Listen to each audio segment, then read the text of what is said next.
Muy buena noche, nos da mucho gusto poder llegar hasta sus hogares a través de la televisión cristiana internacional mediante el programa de televisión Enlace. Estamos estudiando el libro de Apocalipsis y en el capítulo 12, versículo del 3 al 4, encontramos el tema que vamos a continuación a desarrollar, que vamos a titular en esta noche, La señal del dragón. No de Bruce Lee, La señal del dragón. Dice la Biblia en Apocalipsis 12, versículos 3 y 4, también apareció otra señal en el cielo.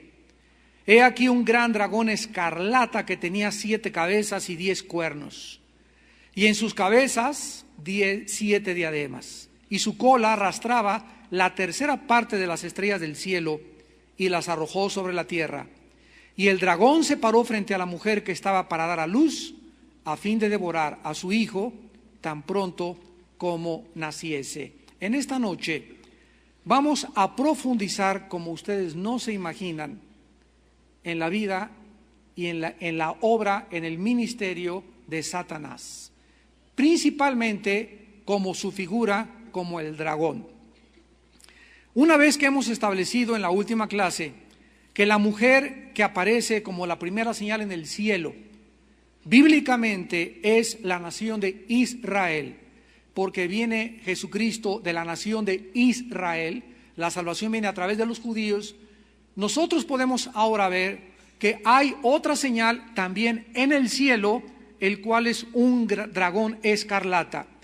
Y observamos claramente que ambas señales, nótenlo, las dos señales, tanto la señal de la mujer como la señal del dragón, aparecen en el cielo, aunque las actividades de ambas señales serán en la tierra.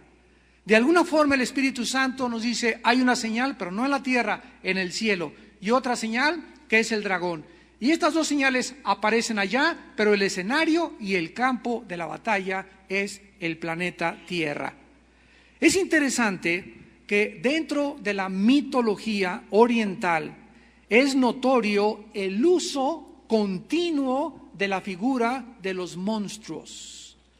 Y vamos a ver la relevancia tan increíble que en los últimos 25 años han vuelto a resurgir las películas, la televisión, las revistas donde hay monstruos.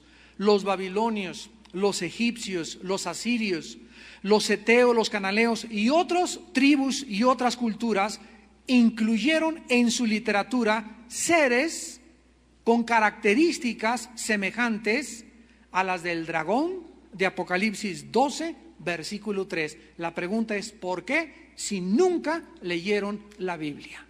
Vamos a contestar todo esto en esta noche. Los babilonios tenían la hidra de 7 cabezas. Los egipcios tenían a Tifón, que era el dragón de ellos, que persiguió en su mitología a Osiris. En la tradición cananea tenían al Leviatán. Vamos a hablar mucho de Leviatán en esta noche, quien estaba relacionado estrechamente con Rahab, que era el monstruo femenino del caos. Y alusiones a estos dragones no son extrañas en la Biblia, porque la Biblia es el único documento literario histórico dentro de la sociología y dentro de la antropología y dentro de la arqueología que es y tiene el origen y de dónde provino la figura del dragón. Porque el dragón en la Biblia continuamente aparece muchas veces de forma metafórica como el enemigo invisible de Israel. Vamos pues a introducirnos en esta noche en la palabra de Dios y vamos a comenzar en el Salmo 74. Vamos a ir viendo poco a poco las diferentes apariciones del dragón, del Leviatán y de la serpiente tortuosa, símbolos todos de Satanás. Y cuando unamos en esta noche estas piezas y toda esta simbología, nos vamos a asombrar y a sorprender de lo que históricamente en el siglo XXI estamos experimentando los seres humanos. Dice en el Salmo 74, versículo 14, magullaste las cabezas del Leviatán y lo diste por comida a los moradores del desierto. Si nosotros nos quedamos ahí solamente, no entenderíamos ni papa. ¿Qué significa eso de que magullaste las cabezas del Leviatán? Vamos a leer desde el versículo 13 y vamos a darnos cuenta que dentro del contexto se está hablando del tiempo en que Dios liberó a Israel de Egipto. Y en los salmos escondidos, así de una forma invisible, el Espíritu Santo nos introduce lo que históricamente se puede revelar en el libro del Éxodo, que es el Éxodo de Israel de Egipto. Vemos que el mundo invisible también nos es revelado en otras porciones de la palabra de Dios.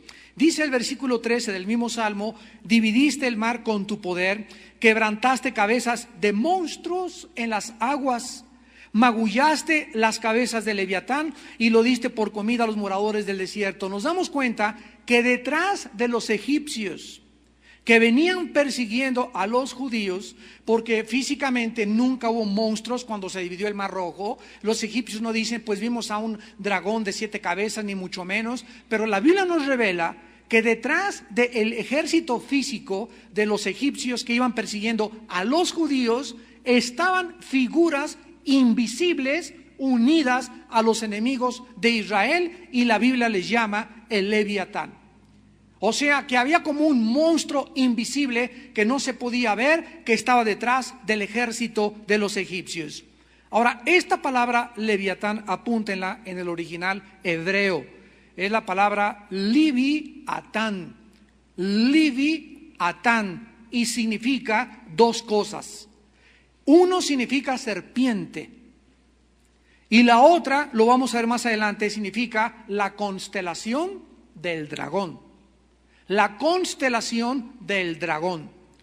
Pero, ¿quién es este Leviatán? Vamos a Job. Antes de Salmos está Job, capítulo 41, y vamos a dejar que la Biblia sea siempre la que nos conteste estas preguntas. No nos atrevemos a especular porque la Biblia no es de interpretación privada.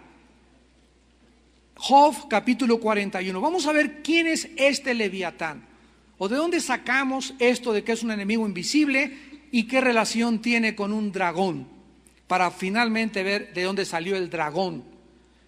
Muy bien, en Job 41 versículo 1 dice la Biblia: ¿sacarás tú al Leviatán con anzuelo o con cuerda que le eches en su lengua? Todo el capítulo 41 de Job, todo este capítulo nos describe quién es el Leviatán. Y en los versículos 18 al 21 encontramos la respuesta. Y vean ustedes que las características que se nos dan aquí son exactamente las de un dragón. Dice versículo 18: con sus estornudos enciende lumbre, sus ojos son como los párpados del alba, de su boca salen hachones de fuego, centellas de fuego proceden de sus narices, sale humo como de una olla o caldero que hierve, su aliento enciende los carbones y de su boca sale llama. No existe ningún animal en el reino animal que tenga estas características. Entonces nos damos cuenta que esta figura del dragón, ¿qué es un dragón? Es una serpiente con alas y con patas, y que en todas las partes y en todas las películas sale echando fuego por la boca y humo por las narices.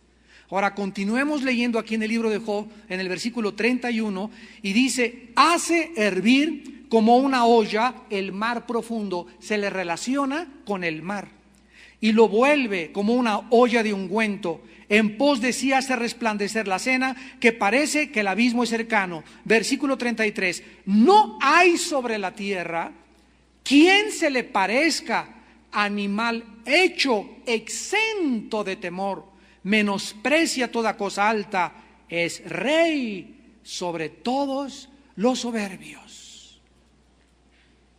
¿Qué análisis existe, qué evidencia existe de la existencia de los dragones en la historia? ¿De dónde sacamos los seres humanos un dragón. ¿De dónde sacamos los seres humanos esas serpientes que están ahorita en Godzilla, en El Señor de los Anillos, en todas las películas, tiendas de amuletos, etcétera, etcétera, todos los grupos satánicos de rock, todos los gárgolas, todos tienen figuras de dragones? ¿De dónde salió esa figura? ¿Y por qué está tan íntima relacionada siempre con los poderes de las tinieblas? Sigamos investigando. Isaías capítulo 14. En Isaías capítulo 14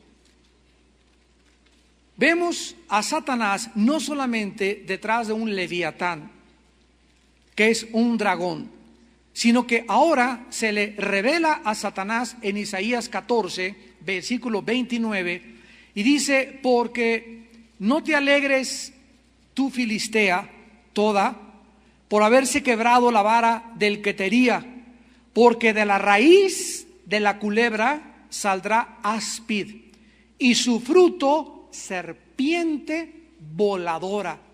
Isaías 27:1. Serpiente voladora. ¿Qué es eso? Las serpientes no tienen alas. Isaías 27, versículo 1. En aquel día, está hablando del día de la ira que estamos estudiando, que está en Apocalipsis, los finales tiempos, cuando Dios castigará al mundo. En aquel día Jehová castigará con su espada dura, grande y fuerte al leviatán, serpiente veloz, y al leviatán, serpiente tortuosa, y matará al dragón que está en el mar. Vemos nosotros que es Apocalipsis 12 el que nos revela que el dragón es Satanás. Y Satanás aparece con diferentes nombres, así como Cristo, ¿verdad?, es el pan que descendió del cielo, la justicia de la mañana, el lucero de la mañana, el alfa y el omega. Satanás el diablo, Satanás lucero, querubín protector, etcétera, etcétera. Los nombres de Satanás nos revelan su origen y su trasfondo. Y es interesantísimo que aquí se le llama leviatán, serpiente veloz, leviatán, serpiente tortuosa, y dragón que está en el mar. Vimos que en Job, miles de años antes de que se escribiera Isaías, Job relacionaba al dragón con el mar. Job relacionaba al dragón con el leviatán. Y viene el profeta Isaías cientos de años después y nos describe a Satanás con estos nombres. Ahora, es muy importante, vamos a continuar a acabar para describir la raíz etimológica de la serpiente tortuosa, y vayamos ahora a Isaías capítulo 30, versículo 6. Profecía sobre las bestias del Negev, por tierra de tribulación y de angustia, de donde salen la leona y el león, la víbora y la zarap, que se tradujo serpiente que vuela, llevan sobre lomos de asnos sus riquezas y sus tesoros sobre jorobas de camellos, a un pueblo que no les será de provecho. Ahora vemos nosotros, regresamos al libro de Job, capítulo 26, versículo 13. Su espíritu adornó los cielos, su mano creó la constelación del dragón. Y se tradujo en la Septuaginta la serpiente tortuosa, Nahash Bariach, en el original hebreo, Nahash Bariach, que se tradujo serpiente tortuosa. Esta palabra, serpiente tortuosa, Nahash Bariach, significa serpiente que vuela torcida. Serpiente que vuela torcida, o también se tradujo la constelación del dragón. Y finalmente regresamos a Isaías 27 y vemos que aparece también en Isaías 27 la palabra el dragón que está en el mar. Vemos en Ezequiel capítulo 29, versículo 3. Y Ezequiel 29, versículo 3.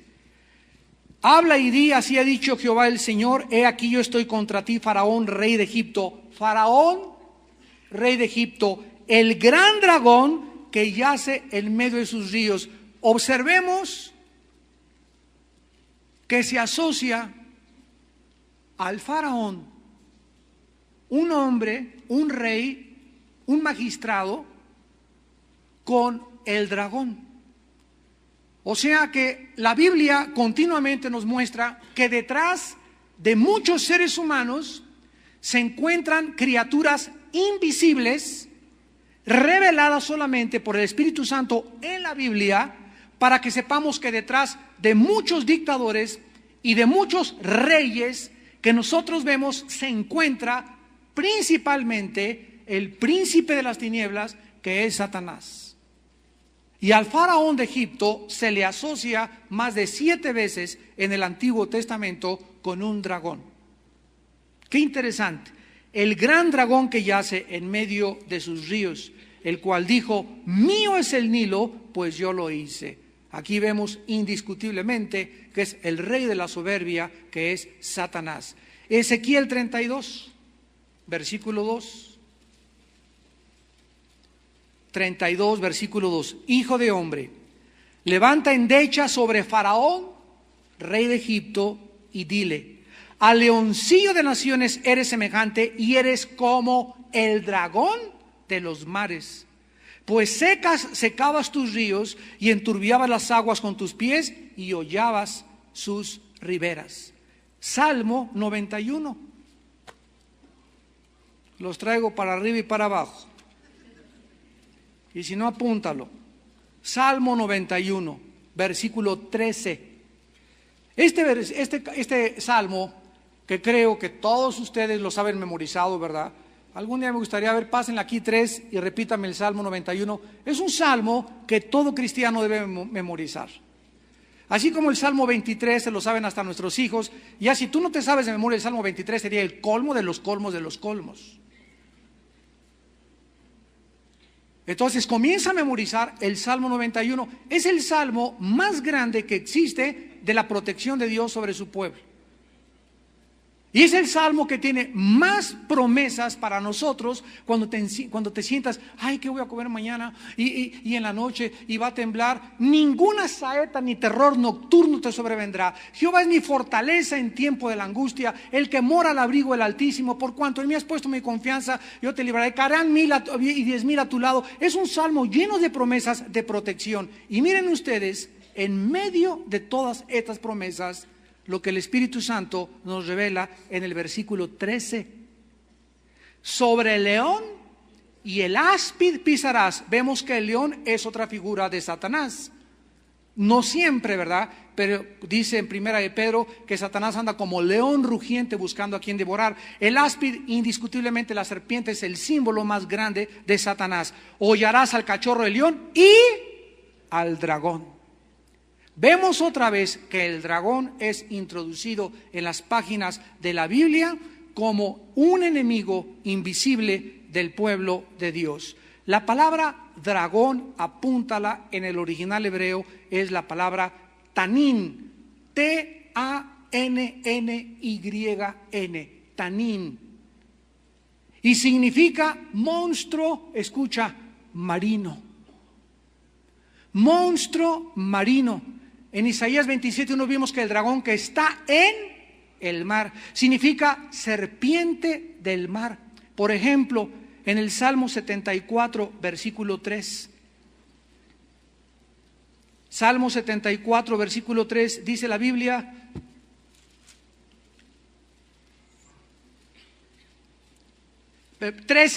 Salmo 74, 13. Dividiste el mar con tu poder, quebrantaste cabezas de monstruos en las aguas. Y ya más adelante magullaste las cabezas de Leviatán. Esta palabra, monstruos de las aguas, es la palabra hebrea tanim. O sea, que vemos que detrás de monstruos, de la serpiente voladora, del dragón, del Leviatán, se encuentra la personalidad de Satanás. Ahora, esto lo acabamos de corroborar finalmente cuando Moisés se acercó a Faraón. Faraón estaba rodeado en Egipto de magos y de hechiceros y de astrólogos. Entonces se acerca a Moisés y, para dar una señal de que era ungido y representaba a Dios, avienta su bastón o su vara al suelo y se convierte en una serpiente, una culebra. Y entonces los magos, los hechiceros, los brujos, los astrólogos del faraón repiten el fenómeno que hizo Moisés, el fenómeno que tuvo lugar con la conversión de un pedazo de madera con una composición molecular inanimada que es absolutamente, es como la madera que estoy aquí tocando. Esto, para que pueda convertirse en un animal, ¿quién lo puede hacer? Esto se llama materialización de la energía. Satanás, de acuerdo a la Biblia, puede hacer levantar los objetos para que la fuerza de la gravedad de la tierra no actúe, y él puede violar estas leyes físicas.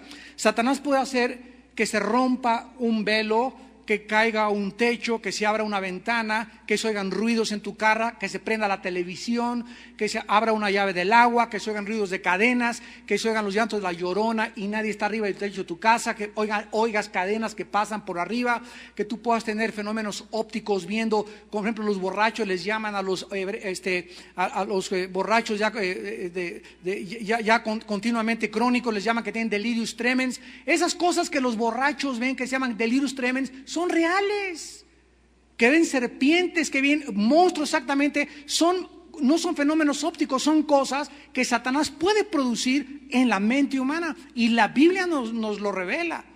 No tenemos que andar metiéndonos en el campo de la experimentación de la parapsicología para estudiar los fenómenos paranormales. Nunca a través de investigaciones ni conocimientos científicos humanos el ser humano podrá penetrar en el mundo y en la dimensión de lo invisible. Solo Dios en la Biblia nos revela lo que los seres humanos no pueden comprender por medio de métodos o investigaciones científicas, físicas. ¿Por qué? Porque esto trasciende la capacidad humana de la propia investigación. En Éxodo capítulo 7, versículo 9, dice la Biblia que entonces Faraón les dijo que si Faraón respondiere diciendo, muestre el milagro, le dijo Dios a Moisés, dile a Aarón, toma tu vara, échala delante de Faraón para que se haga culebra. Versículo 11 y 12. Entonces también Faraón llamó a los sabios y hechiceros, e hicieron lo mismo los hechiceros de Egipto con sus encantamientos.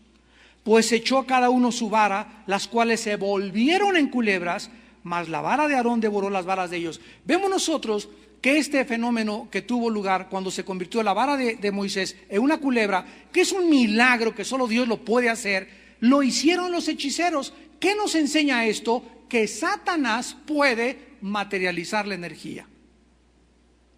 ¿Qué son los ovnis? Para los cristianos no son ovnis, son ovis. Para el mundo son objetos voladores no identificados. Para nosotros son objetos voladores identificados. Porque no negamos que existan y que han aparecido, es algo que es real y científico visible, pero sabemos quién está detrás de esos fenómenos: los poderes de las tinieblas de Satanás. Satanás puede hacer que aparezcan, y no es coincidencia que todas las personas que han estado cerca de una aparición en encuentros del cuarto y del quinto tipo, que son personas que han sido abducidas o han sido secuestradas en uno de estos supuestos platillos voladores, han perdido la razón, han hecho experimentos sexuales con ellos, el 90% están internados en hospitales psiquiátricos.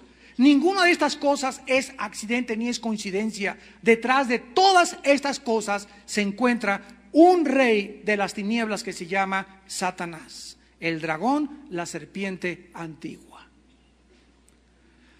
Muy bien, ahora es interesante, repito, es interesante que en todas las tiendas de amuletos, en todos los grupos satánicos, los grupos de rock, las gárgolas, vayan ustedes a la ciudad de Puebla, y todo el zócalo o la plaza principal de Puebla hay lámparas con gárgolas.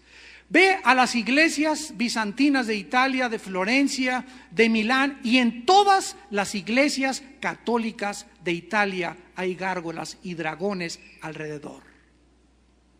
En las iglesias donde te bautizaron.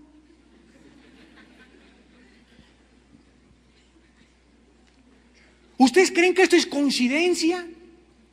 En los monumentos, en plazas, en lámparas, en Toluca también hay cantidad de lámparas con figuras de dragones. ¿Por qué dragones? ¿Por qué tiene que haber dragones? ¿Por qué tienen que ser gárgolas? ¿Por qué tienen que ser representantes de Satanás? ¿Por qué en los lugares donde ven estas cosas están estos instrumentos? Ahora la película Godzilla. ¿Quién es Godzilla? Es un dragón.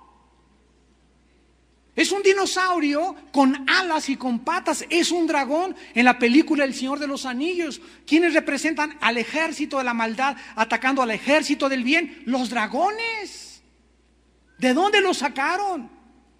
¿Por qué sacan en esta maravillosa película El Señor de los Anillos la guerra entre el bien y entre el mal? ¿Quién le reveló al productor las cosas que están en la Biblia cuando él ni siquiera conoce la Biblia? Este es Miguel, my precious precious. Es un demonio.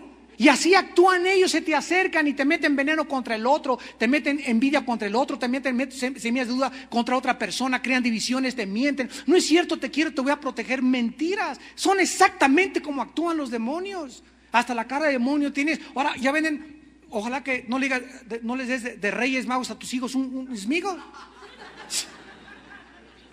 Ahí los andan vendiendo ya. Y le aprietas la pancita y te dice, malditas precious. Póntelo junto al cojín hoy en la noche. Todos usan al dragón.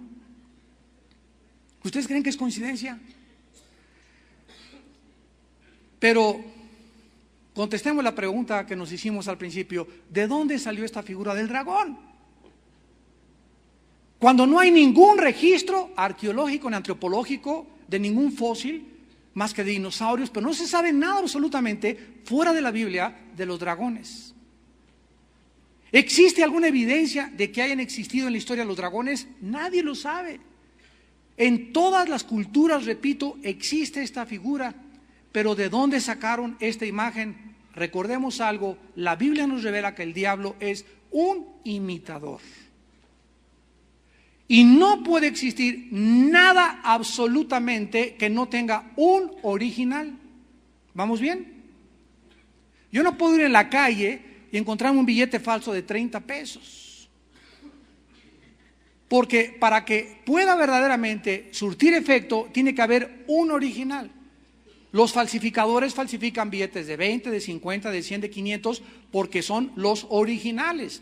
Si tú vas y compras un disco pirata de Luis Miguel, tiene que ser la voz de Luis Miguel. ¿Por qué? Porque hay un Miguel original que está cantando. No hay nada de piratería que no tenga un original. Por eso está ahorita el mundo de la piratería en México. Todo se falsifica, todo, absolutamente. Entonces Satanás tiene forzosamente que falsificar. Si existe la figura de un dragón, y es el símbolo en las culturas de dioses, como vimos ya anteriormente, ¿verdad? Los babilonios, la hidra de 7 cabezas, Tifón, el dragón de los egipcios, China tiene como símbolo el dragón, es porque tiene que haber un original, y tiene que existir el original para poder ser imitado. Vamos a Génesis capítulo 3, y tratemos de descubrir en los orígenes de la Biblia. Y se van ustedes a impactar en esta noche. La primera aparición de Satanás en el planeta Tierra, en las páginas de la Escritura, es en la forma de una serpiente. Pero es muy importante que observemos lo que dice Génesis 3:1. Pero Nahash, que se tradujo la serpiente, era más astuta que todos los animales del campo que Jehová Dios había hecho. Vemos nosotros, y muchos he leído que han dicho que Satanás se metió dentro del cuerpo de una serpiente. Si Satanás se metió dentro de un animal o dentro de un reptil que era la serpiente, ¿por qué Dios entonces no maldice a Satanás y mata a la serpiente? ¿Qué culpa tenía la serpiente? Y aquí claramente se está diciendo que esta serpiente había sido hecha por Dios, que estaba entre los animales del campo, y esta serpiente fue la que atacó a Adán y a Eva. Posiblemente nos damos cuenta que Satanás ya era un ser caído cuando él estaba en el jardín del Edén, pero vemos nosotros que cuando Satanás quiere asaltar el cielo, Isaías 14, Ezequiel 28, es derribado a la tierra otra vez, porque aquí fue puesto Satanás, aquí era su reino, como ya lo vimos en varios pasajes de la Biblia, gobernaba a los demonios, gobernaba a los ángeles, etcétera, etcétera. Entonces vino un juicio donde la tierra fue cubierta por el agua. Génesis 1, versículo 2, la tierra estaba desolada, en estado caótico, las tinieblas cubrían la faz del abismo, y hasta el día cuarto o quinto aparece la tierra y resurge la tierra del agua, cuando en el versículo 1 del Génesis no estaba con agua la tierra. En el principio Dios creó los cielos y la tierra. Esa palabra tierra es eretz, que significa tierra seca. Algo pasó entre el versículo 1 y el versículo 2, que vino un juicio, que es la sepultura del mundo preadámico antes de que el hombre existiera. Ahora, Satanás, de esa caída, es reducido al nivel de los animales. Y la primera aparición de Satanás en las Escrituras es en la figura de un animal. De el puesto más elevado que tenía, que era el protector, querubín protector de Dios, y que se le asigna este planeta, y que él quiere levantarse para tomar por asalto el cielo, y es degradado otra vez y es juzgado con el mundo preadámico, lo encontramos en el nivel de los animales. ¿Ustedes creen que es coincidencia que la teoría y la idea más diabólica del siglo XX fue la teoría de la evolución? ¿Ustedes creen que es coincidencia que Satanás quiera hacernos creer a los seres humanos que venimos de los animales?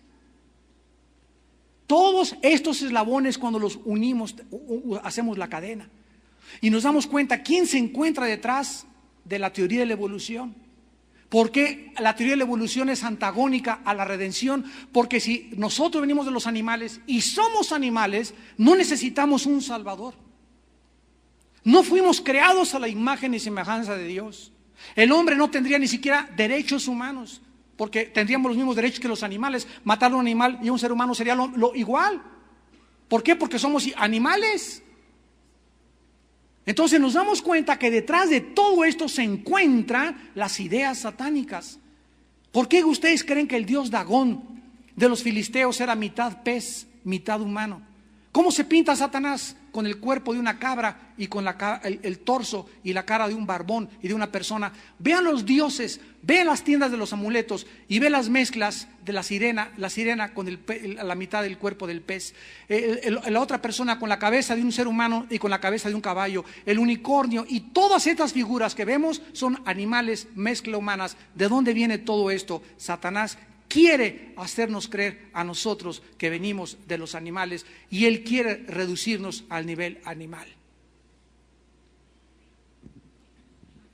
Posiblemente desde su caída anterior cayó al nivel de los animales. No es coincidencia, repito, que la evolución haya sido la idea que predominó en el nazismo, en el fascismo y en el comunismo. Las tres corrientes ideológicas más diabólicas y que más daño y que más seres humanos pagaron el precio de su sangre por creer a los nazis, a los fascistas y a los comunistas. Ahí mismo, en el huerto de Edén, Satanás recibe otra maldición, versículo 14 y 15. Y Jehová dijo a la serpiente: por cuanto esto hiciste, maldita serás entre todas las bestias y entre todos los animales del campo. Sobre tu pecho andarás y el polvo comerás todos los días de tu vida. Nos encontramos aquí que es interesantísimo que después de esta maldición, donde Dios le dice a Satanás: quedas reducido a la tierra. Posiblemente tenía patas antes, pero ahora sin patas, ahora ni patas vas a tener. Te vas a arrastrar. Y no es interesante que después de esta figura aparezca en todas las mitologías de todas las culturas una serpiente, pero con alas y con patas, lo cual es un dragón y relacionado con los poderes del mal. Satanás, vemos la respuesta, ha querido romper esta maldición en rebelión, elevándose de la tierra en forma de una serpiente con alas, que es un dragón, y así querer burlarse de las palabras de Dios. Dios le dijo: te quedarás limitado a la tierra, y aparece un dragón, algo que no existe físicamente ni ha existido jamás, una serpiente que vuela con alas y que representa a Satanás, como diciéndole Satanás: adiós, jaja, me reduces así, pues ahora me elevo del suelo y comienzo a volar. Y por eso se le llama la serpiente torcida, porque su vuelo no es absolutamente recto. El dragón, pues, es Satanás disfrazado bajo esta apariencia y revelado en la Biblia como el enemigo, como ya lo vimos en la figura del faraón, del pueblo de Dios y del pueblo de Israel. Y al acabar la Biblia encontramos que aparece el dragón, como ya lo vimos. Regresamos al capítulo 12, descrito no solamente versículo 3 de Apocalipsis 12, un dragón, y es interesante que se le haya pintado con el color rojo. Se le describe como el dragón escarlata, que en el griego es puros, P-U-R-H-O-S, que es el color rojo en el griego, o en el griego es color del fuego. Se describe al dragón como color rojo, lo cual sugiere, ¿verdad? El rojo es el color de la sangre también. Y esto es interesante porque a Satanás se le describe en Juan 8:44 por las mismas palabras de Jesucristo, y les dice a los fariseos: ustedes son de vuestro padre el diablo, y los deseos de vuestro padre queréis hacer. Y dice Jesús a continuación: él ha sido homicida. ¿Desde cuándo? Desde el principio de que del mundo preadámico o del mundo restaurado. ¿Quién fue el primer asesino de la historia? ¿No oigo? Caín. ¿Qué dice Primera de Juan? Capítulo 3, versículo 12 y versículo 15. Dice 1 Juan capítulo 3, versículo 12 y versículo 15: no como Caín, que era, escuchen lo que dice la Biblia, Caín era del maligno, le pertenecía al maligno, estaba energetizado por el maligno y mató a su hermano. ¿Y por qué causa le mató? Porque sus obras eran malas y las de su hermano justas. Desde el principio de la humanidad, Satanás ha tenido su pueblo, y Satanás siempre ha inspirado a su pueblo, a su ejército, a su equipo, para que odien a los judíos y para que odien a los cristianos. Por eso dice el versículo 15: todo aquel que aborrece a su hermano es homicida. O sea, eres de Satanás. Vienes a la iglesia y te discipulas y tomas estudios y te dices cristianos, pero dice la Biblia: si hay alguno que se diga cristiano y odia a algún cristiano, es homicida.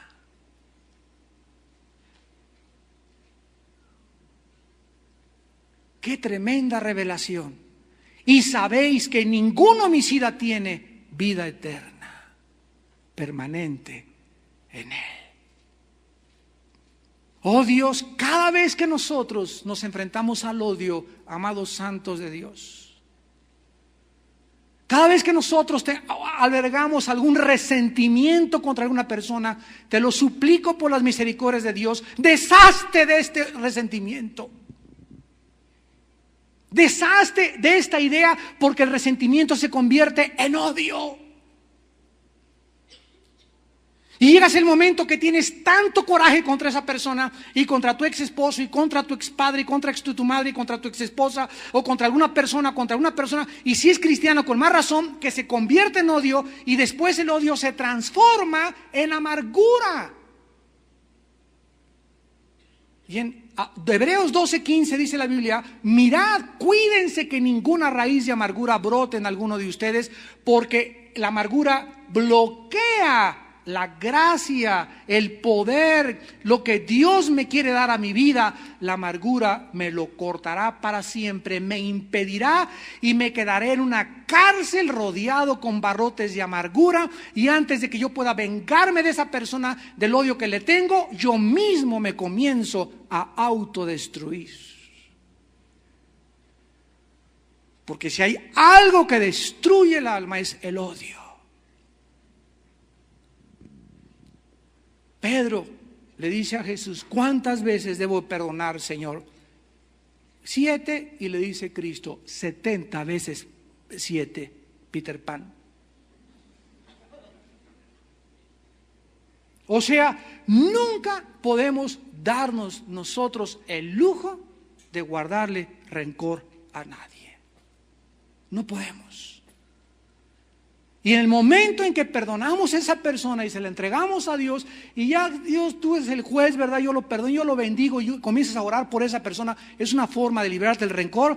No te imaginas, es como si rompieras una cosa, porque el rencor nos liga a la persona que odiamos y nos trae por todos lados, por toda tu vida donde traes, ahí traes el odio, ahí traes a esa persona, y a donde quiera, te sigue como un perrito faldero. El momento que lo perdonas, le cortas y eres libre. Allá se lo dejas a Dios, lo que te hayan hecho, que se lo dejas a Dios. Eso fue la última palabra de Jesús en la cruz. Perdónalos porque no saben lo que hacen. Vamos a ver si nos da tiempo de acabar. Regresamos a Apocalipsis 12 y dice que el dragón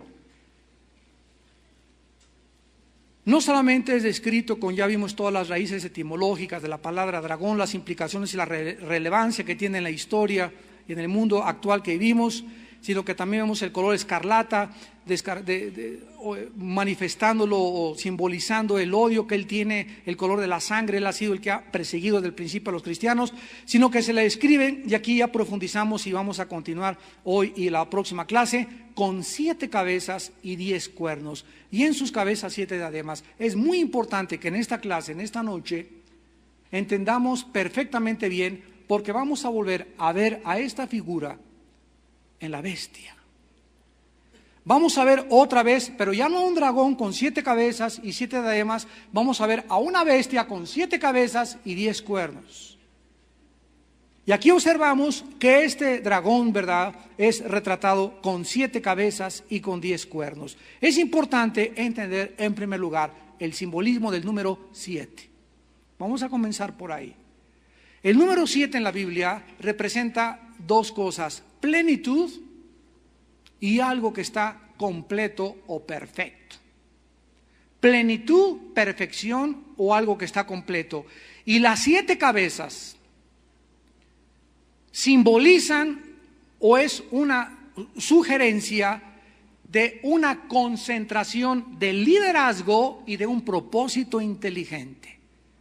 7 cabezas nos hablan, ¿verdad? Si una cabeza es inteligente, si Alberto Einstein fue inteligente y Stephen Hawking es inteligente y grandes sabios son inteligentes, el número 7 está reuniendo o está completando una concentración, en primer lugar, de liderazgo, porque vamos a ver que estas 7 cabezas representan a los 7 imperios que han surgido en la historia, los cuales todos se han caracterizado por el antisemitismo, o sea, por el odio al pueblo judío, al pueblo de Dios.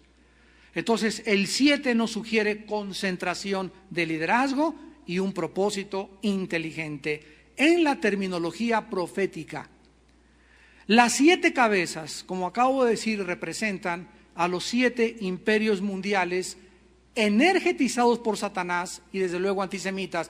Ya vimos que detrás de los egipcios que persiguieron a los judíos en el Mar Rojo, en el Salmo 74 se pinta en el mundo invisible que había un leviatán, que él mismo también fue destruido. Al pasar el pueblo de Dios y ser ahogados los egipcios, se le cortaron algunas de las cabezas a este leviatán o este dragón de 7 cabezas. Entonces han surgido 7 imperios en la historia desde la creación del ser humano, que se convirtieron en perseguidores del pueblo judío. Se los voy a nombrar. Número 1, Egipto. Número 2, Asiria. Número 3, los babilonios. Número 4, los medos y los persas. Número 5, los griegos o el imperio griego. Número 6, los romanos, bajo el cual murió Jesucristo. Número 7, van a ser estos 10 cabezas que vamos a ir estudiando y que van a formar la última forma de gobierno mundial. Y número 8, estas 7 cabezas le entregarán el poder al octavo gobernante, que será el anticristo. Veamos esta verdad en Apocalipsis 17. Aquí en Apocalipsis 17, repito, se vuelve a levantar la figura ahora de la bestia. Ya sabemos que detrás de la bestia está el dragón, porque ya lo estudiamos. Y dice el versículo 9, otra vez el Espíritu Santo nos interpreta lo que significan los símbolos. Esto para la mente que tenga sabiduría. Apocalipsis 17, 9. Las 7 cabezas son 7 montes, sobre los cuales se sienta la mujer. Vamos a leer el versículo 18. Y la mujer que has visto es la gran ciudad que reina sobre los reyes de la tierra. Vemos claramente que estas 7 cabezas representan 7 montes, que son una ciudad, la única ciudad en el mundo asentada sobre 7 montañas es la ciudad de Roma.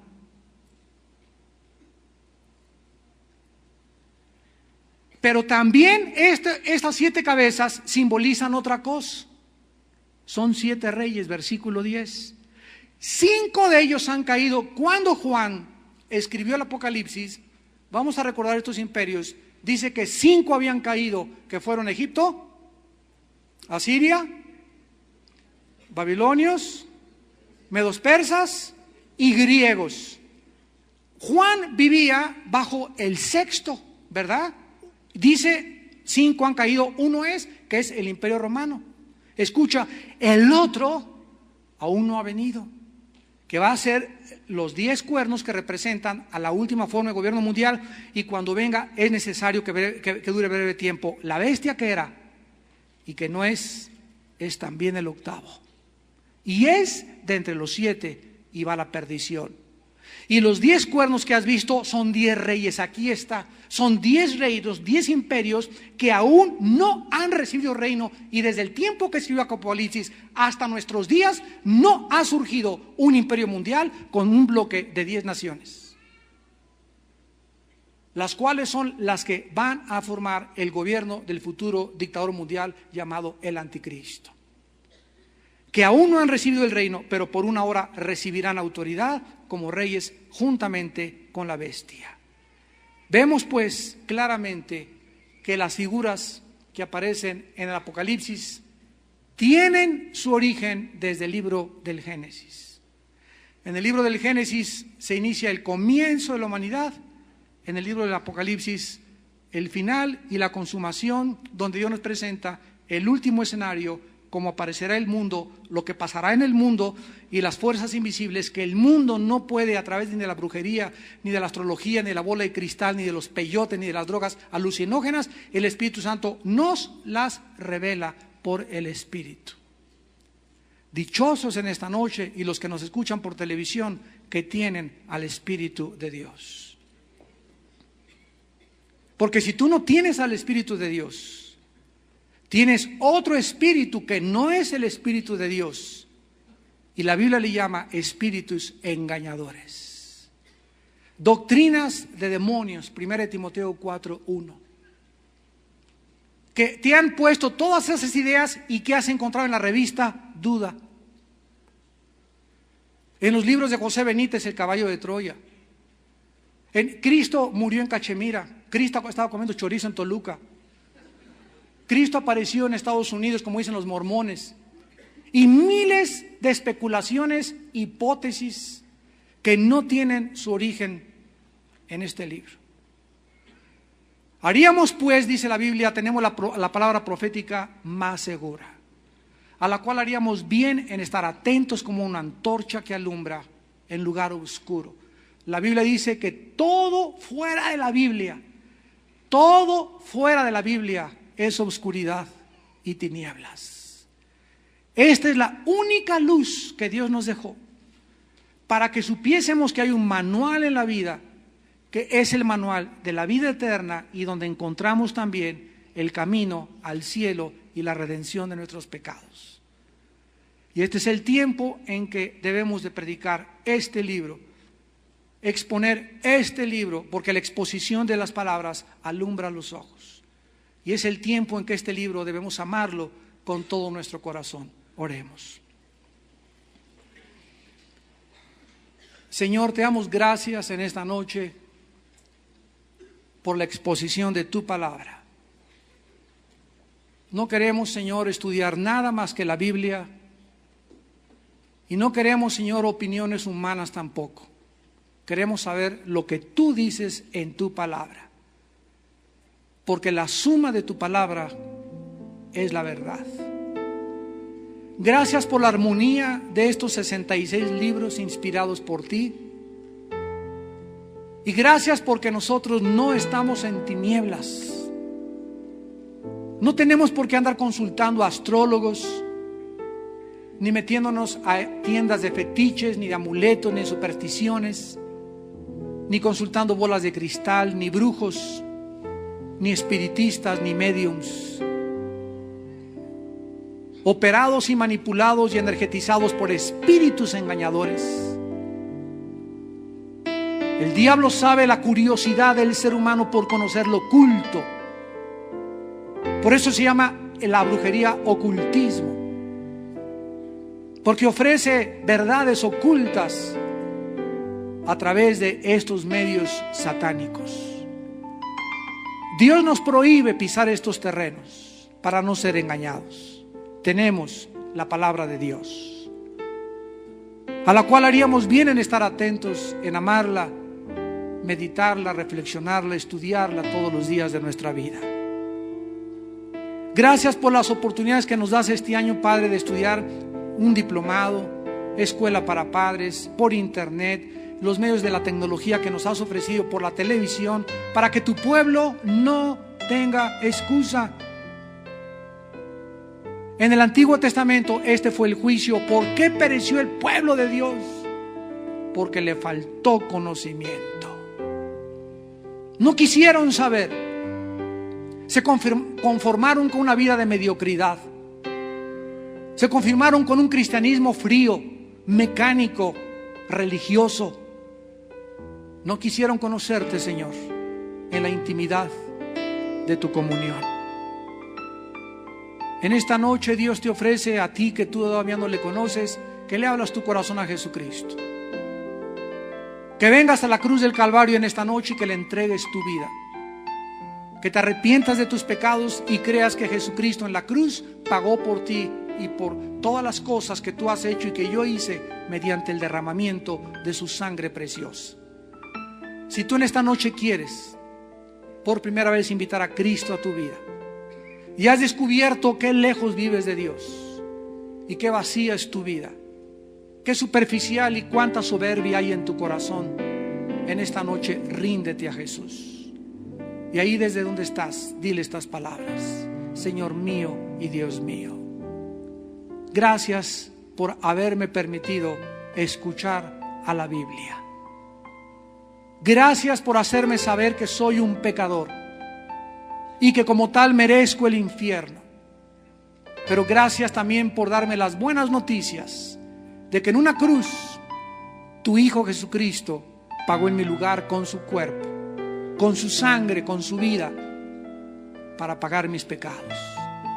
Señor Jesucristo, quiero en esta noche invitarte a mi vida como mi Señor y mi Salvador. Perdona mis pecados, lávame con tu sangre. Quiero ser tuyo, quiero pertenecerte y dame la vida eterna. Abre mi entendimiento para comprender la Biblia y dame el poder y la fuerza de vivir para ti. Porque te lo pido y te doy las gracias en tu nombre precioso. Amén.